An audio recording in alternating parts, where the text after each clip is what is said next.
Picture this. You're sitting in a sterile doctor's office, the fluorescent lights buzzing overhead, and three words have just shattered your world into a million pieces. Your heart is pounding so hard you can hear in your ears. Your hands are trembling. The doctor's mouth is moving, but all you can hear is a deafening silence, like being trapped underwater. You feel invisible chains wrapping around your chest, making it hard to breathe, while your mind races with one terrifying question. Am I going to die? That was me 3 years ago. Robert Bob Mitchell, 74 years old, sitting in that exact chair, feeling those exact chains. I'd lived in Columbus, Ohio, for most of my adult life, worked as a manager at a manufacturing plant for 37 years, raised 2 beautiful children with my wife Margaret, and thought I knew what life had in store for me. I was wrong. The diagnosis was prostate cancer, and today I want to share my story, not just the medical facts, but the raw, honest truth about what it's really like to face this disease as an older man, a husband, and a father. But here's what I need you to understand right now. Those chains I felt that day, they weren't real. The prison I thought I was entering, it had no walls. What I'm about to tell you might save your life or the life of someone you love. So lean in, because this confession isn't just about surviving cancer. It's about discovering a strength you never knew you had. Looking back, I realized the signs were there long before I was ready to acknowledge them. It started subtly, the way these things often do. I was getting up more frequently at night to use the bathroom, sometimes 3 or 4 times. Margaret would joke that I was drinking too much coffee before bed, and I'd laugh it off. Just getting old, honey, I'd say, rolling over and trying to get back to sleep. But it wasn't just the nighttime interruptions. During my daily routine, I noticed changes that I convinced myself were normal parts of aging. The stream wasn't as strong as it used to be. Sometimes I'd stand there for what felt like forever, waiting for things to get started.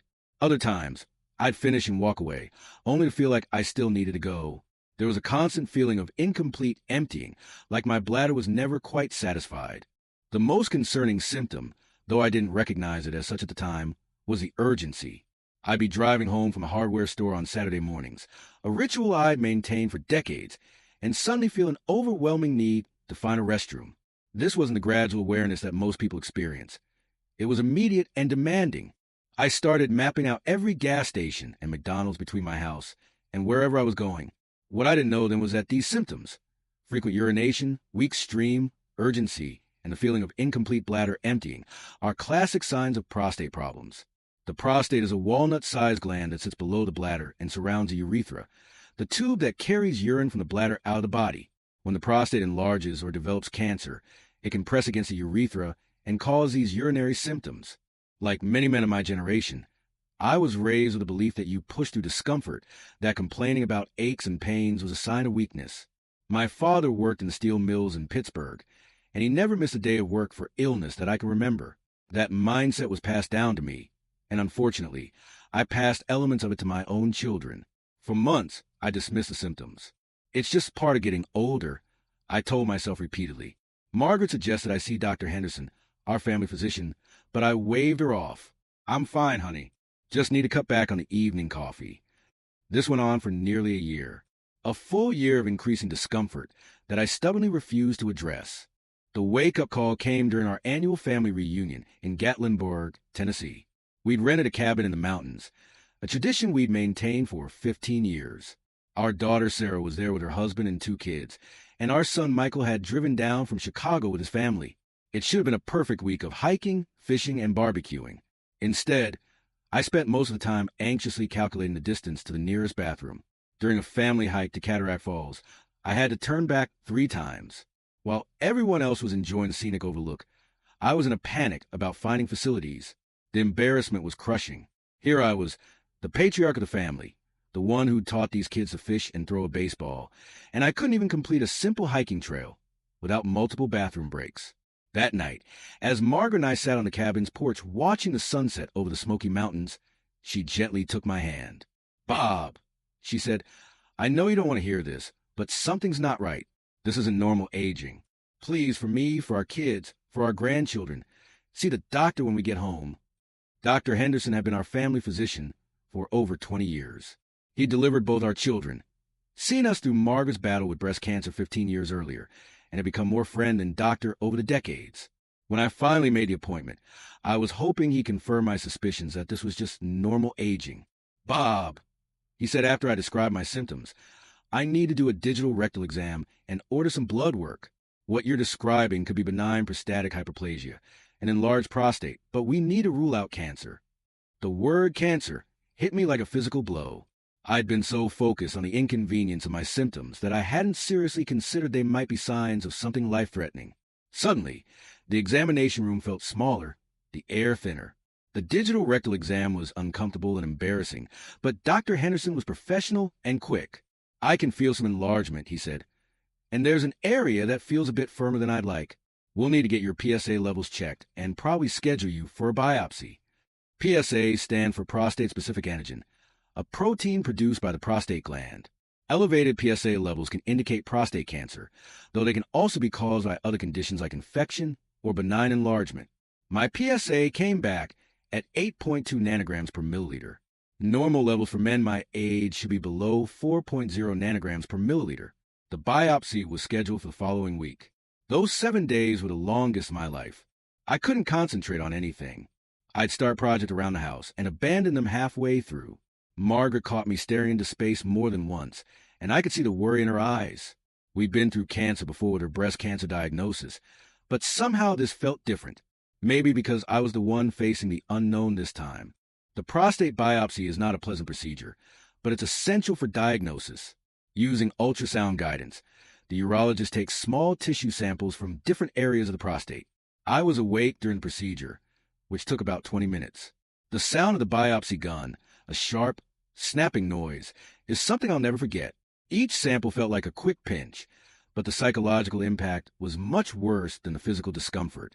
Dr. Martinez, the urologist, explained that they had taken 12 samples from different areas of my prostate.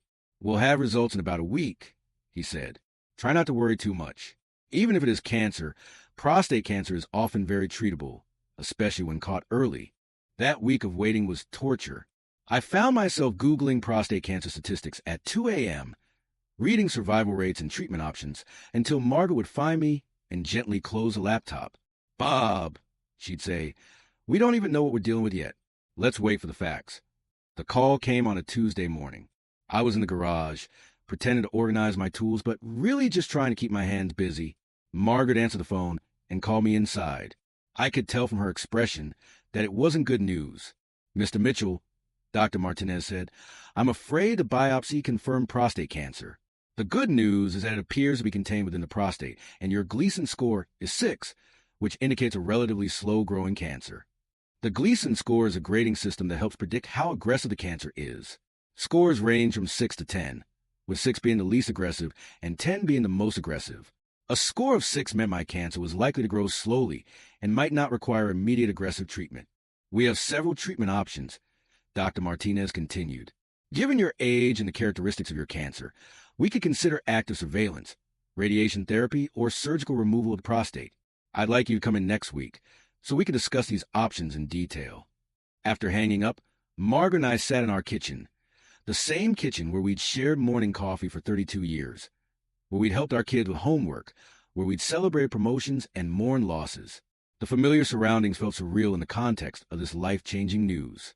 The next few weeks were filled with research, second opinions, and difficult conversations. We drove to Cleveland Clinic for a consultation with a renowned oncologist. We met with radiation specialists and surgeons.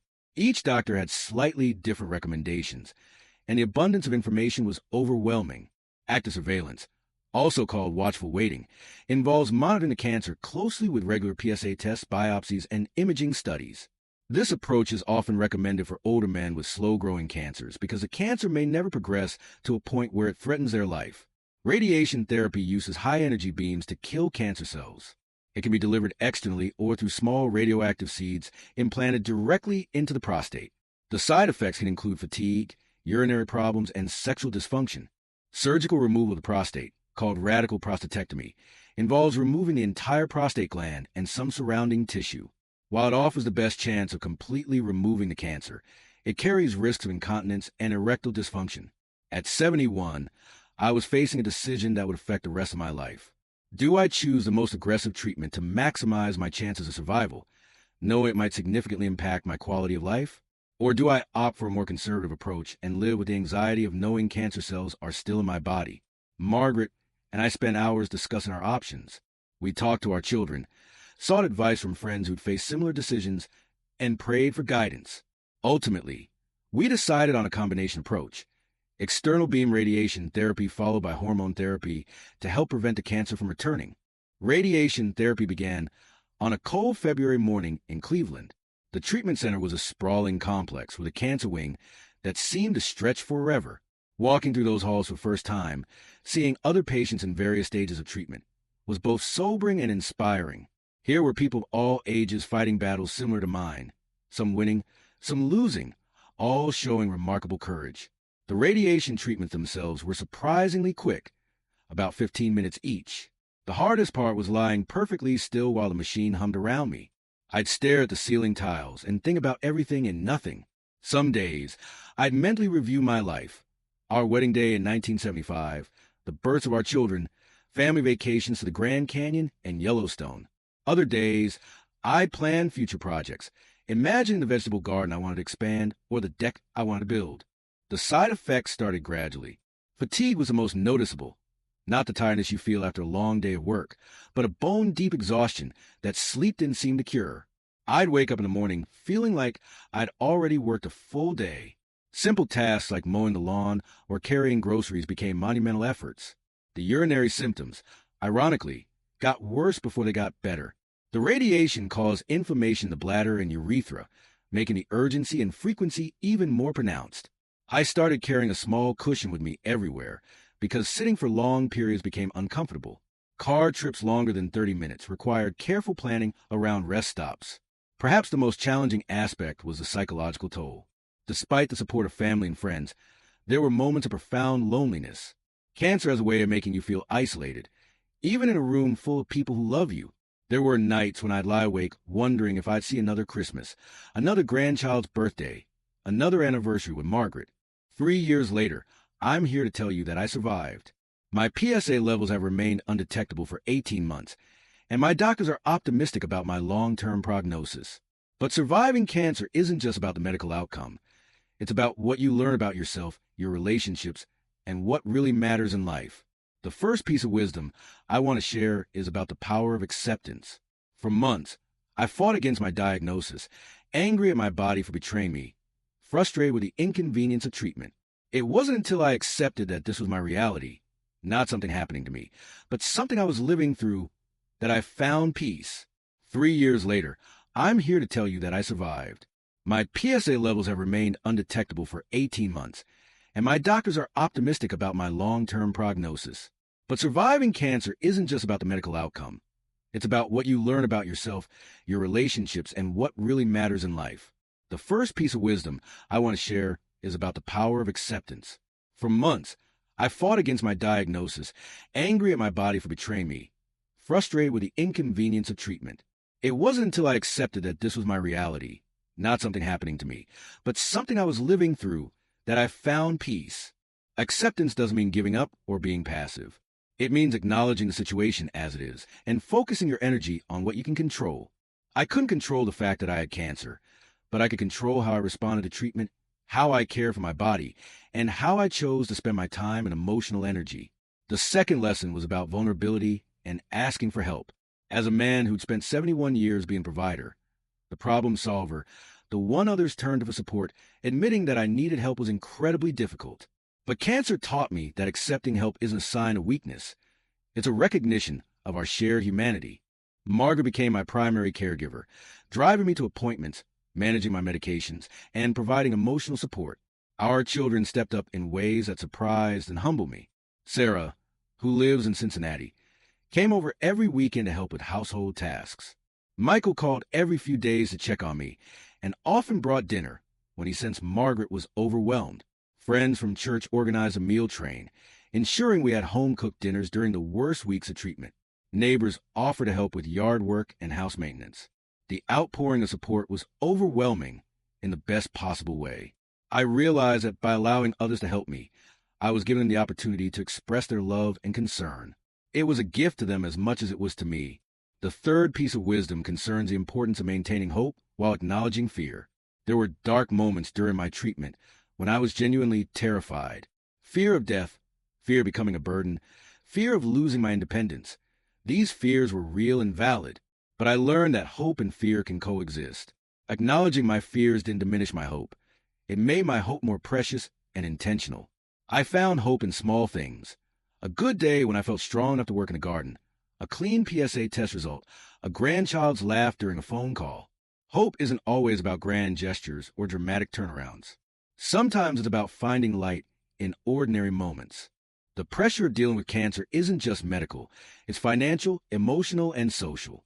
Even with good insurance, the costs added up quickly.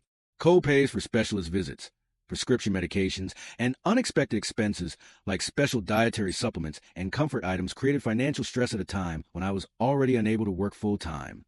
The emotional pressure was perhaps even more challenging.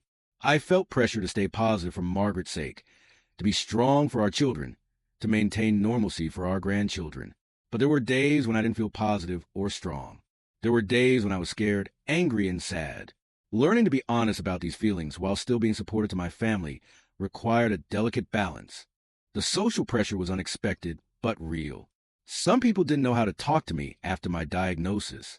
Conversations became awkward, with friends and acquaintances either avoiding the topic entirely or asking probing questions about my prognosis. I learned to be direct but kind, sharing what I was comfortable discussing, and politely redirecting when conversations became too personal. There were two specific breaking points that I remember clearly. The first came about halfway through my radiation treatment. I was in a hospital bathroom, dealing with particularly severe urinary urgency, when I broke down crying. The frustration of not being able to control my own body, combined with the fear and exhaustion, overwhelmed me completely. Margaret found me there and held me while I cried, something I hadn't done since my father's funeral 20 years earlier. It was a moment of complete vulnerability that, paradoxically, made me feel stronger. The second breaking point came several months after treatment ended. I was at our grandson's Little League game in suburban Columbus, something I'd attended regularly for years. During the game, I had to leave for the restroom and miss what turned out to be the winning play. As I walked back to the bleachers, watching the celebration I'd missed, I felt a profound sense of loss, not just for what cancer had taken from me, but for all the small moments I might miss in the future. It was a grief for the future I'd taken for granted. Cancer didn't just change my relationship with my body and my mortality. It transformed my relationships with the people I love. Margaret and I had been married for 46 years when I was diagnosed, and we thought we knew each other completely. Cancer revealed new depths of love, commitment, and strength that surprised us both. Margaret became my advocate, my researcher, my cheerleader, and my safe place to express fear. She attended every doctor's appointment, took detailed notes, and asked questions I forgot to ask. But she also maintained her own life and interests, which was crucial for both of us. She continued her volunteer work at the library, maintained her book club, and insisted on keeping our regular date nights, even if they sometimes involved bringing takeout to the cancer center. Our children responded to my diagnosis with maturity and love that made me incredibly proud. Sarah, who had always been the more emotional of our two children, became practical and organized. She researched treatment options, connected us with other families who'd faced similar situations, and became the family's communication hub, keeping extended family and friends updated on my progress. Michael, who had moved to Chicago for work and sometimes felt distant from family events, suddenly became more present than he'd been in years. He called regularly, visited more frequently, and started planning family gatherings around my treatment schedule. My illness brought him home in a way that I'd been hoping for, but never asked for directly. The grandchildren, ranging in age from 8 to 16, handled the situation with remarkable resilience. We decided to be honest with them about my diagnosis, while emphasizing the positive aspects of my prognosis. They became some of my most enthusiastic supporters, sending me drawings and cards, and making me playlists of their favorite songs to listen to during treatment. Recovery from prostate cancer treatment is a gradual process that continues long after the active treatment ends. The physical side effects were manageable but persistent. Fatigue lingered for months after radiation ended, requiring me to pace myself in ways I never had before. Simple activities like grocery shopping or working in the garden needed to be broken into smaller segments with rest periods. The urinary side effects eventually improved, though they never returned completely to pre-cancer normal. I still get up once or twice during the night, and I still plan activities around bathroom availability. But these inconveniences feel minor compared to the alternative. I've learned to pack extra clothes when traveling, to sit on the aisle in theaters and churches, and always know where the nearest restroom is located. Sexual function was affected by the treatment, despite the doctor's best efforts to preserve it. This aspect of recovery was particularly challenging for Margaret and me. We'd been married long enough that our physical relationship had already evolved over years, but cancer treatment accelerated and complicated that evolution. We had to learn new ways of being intimate, focusing more on emotional connection and non-sexual physical affection. These changes required honest conversations that weren't always easy. We met with a counselor who specialized in helping couples navigate cancer's impact on relationships. Those sessions were invaluable in helping us understand that our relationship could be different but still fulfilling. Physical therapy became an important part of my recovery.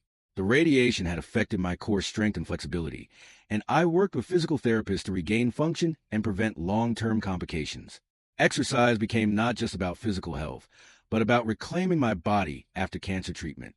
If you're a man watching this and recognizing symptoms you've been ignoring, please don't wait. Prostate cancer is incredibly common. About 1 in 8 men will be diagnosed with it during their lifetime, but it's also highly treatable when caught early. The embarrassment of discussing urinary symptoms with your doctor is nothing compared to the regret of waiting too long. The symptoms to watch for include frequent urination, especially at night, difficulty starting or stopping urination, weak or interrupted urine flow, pain or burning during urination, blood in urine or semen, painful ejaculation, and persistent pain in the back, hips, or pelvis. Not all of these symptoms indicate cancer. They can also be signs of benign conditions, but they all warrant medical evaluation. If you're facing a prostate cancer diagnosis, know that you have options and time to make informed decisions. Get second opinions, research your treatment options, and don't let anyone rush you into decisions you're not comfortable with. Every man's situation is unique, and what was right for me might not be right for you. Build a support system and use it. This isn't the time to be stoic or independent.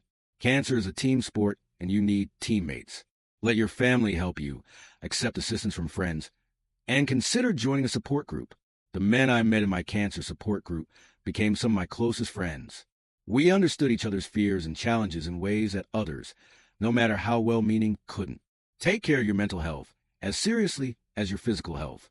Cancer affects your mind and emotions as much as your body. Consider counseling, meditation, or other stress reduction techniques. I started keeping a journal during treatment, writing down my thoughts, fears, and hopes. Looking back at those entries now, I can see how much I grew and changed during that difficult time. Today, 3 years after my diagnosis, I'm living a full and meaningful life. My PSA remains undetectable, and my oncologist is optimistic about my long-term prognosis. I returned to most of my normal activities, though I approach them with a different perspective. I've become more selective about how I spend my time and energy. I say no to commitments that don't align with my values or bring me joy. I've deepened my relationships with family and friends, choosing quality over quantity in my social interactions. I've also become an advocate for men's health, particularly prostate cancer awareness. I volunteer with the American Cancer Society, speaking to groups about the importance of early screening and treatment. I've learned that sharing my story can help other men feel less alone and more empowered to take charge of their health. Margaret and I have traveled more in the past 3 years than in the previous 10. We visited our grandchildren more frequently, taken trips we've been postponing, and created new traditions that acknowledge the preciousness of time. We've learned to live with intentionality, making sure our actions align with our values and priorities. My relationship with my faith has deepened as well. I'm not sure I could have navigated this journey without the support of our church community and my belief in something greater than myself. Prayer became a source of comfort and strength, and I found peace in surrendering control over outcomes I couldn't influence. If you're facing a prostate cancer diagnosis, I want you to know that life doesn't end with those words. The journey won't be easy. There will be days when you feel overwhelmed, scared, and alone. There will be moments when the physical side effects seem unbearable and the emotional weight feels crushing. But there will also be moments of profound gratitude, unexpected joy, and deeper connections with the people you love. Cancer taught me that we're all stronger than we think we are. It reminded me that every day is a gift, not a guarantee, and that how we spend our time matters more than how much time we have. I'm 74 years old now, and I feel blessed to have reached this age. I've seen my grandchildren grow up, celebrated my 49th wedding anniversary with Margaret, and had the opportunity to share my story with others. I don't know what the future holds, but I know that I'm grateful for each day I have. To the family supporting loved ones with cancer, Your role is crucial, and your love makes a difference. And to the men who might be watching this while ignoring symptoms, please don't wait. Your life is worth the momentary discomfort of a doctor's visit. Today, I'm not just a prostate cancer survivor. I'm a man who learned that courage isn't the absence of fear, but the decision to move forward despite it. I'm a husband who discovered new depths of love and commitment. I'm a father who learned to accept help gracefully. I'm a grandfather who cherishes every moment with his family. And I'm a human being who learned that hope and healing are always possible, even in the darkest times. Before you go, I want to ask you something important. If my story has touched you in any way, please consider subscribing to this channel. Your subscription helps us reach more people who might need to hear these stories of hope and healing. I'm curious, where are you watching from today? Drop a comment below and let me know what city, state, or country you're from. It amazes me how these stories can connect people from all corners of the world. Thank you for being part of this community of survivors, fighters, and supporters. Until next time, remember, you're not alone in this journey. God bless, and I'll see you in the next video.